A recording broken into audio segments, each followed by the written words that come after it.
എടാ എനിക്കിവിടെ എല്ലാരെയും സൂചിപ്പിച്ച് സ്നേഹിച്ച് ഗ്യാങ് ആയിട്ട് ഗ്രൂപ്പായിട്ട് വേണമെങ്കിൽ നിന്ന് കളിക്കാം. പക്ഷെ അവസാനം ഒരു ഗ്രൂപ്പ് അല്ലല്ലോ ജയിക്കുന്നത്, ഒരാളല്ലേ. ആ കളി എനിക്ക് അറിയാൻ വയ്യാഞ്ഞിട്ടല്ല, പക്ഷെ പ്രേക്ഷകരെ മാനിച്ച് കളിക്കുന്നത് കൊണ്ടാണ്.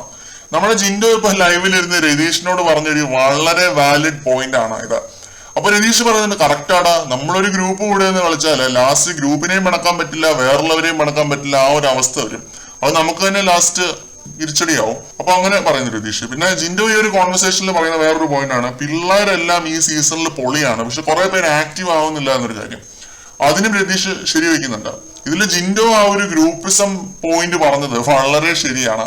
എന്നെ സംബന്ധിച്ചിടത്തോളം ബിഗ് ബോസിനകത്ത് ക്യാപ്റ്റൻ ആവാൻ അല്ലെങ്കിൽ നോമിനേഷനിൽ വരാതിരിക്കാൻ ഇതൊക്കെയാണ് ഒരു ഗ്രൂപ്പായിട്ട് നിൽക്കുന്നതിന്റെ അഡ്വാൻറ്റേജ് ഉള്ളത്. ഇത് രണ്ടും അല്ലാതെ വേറെ ഒന്നുമില്ല. ബാക്കിയൊക്കെ ഇൻഡിവിജ്വൽ കഴിവ് അനുസരിച്ചിരിക്കും.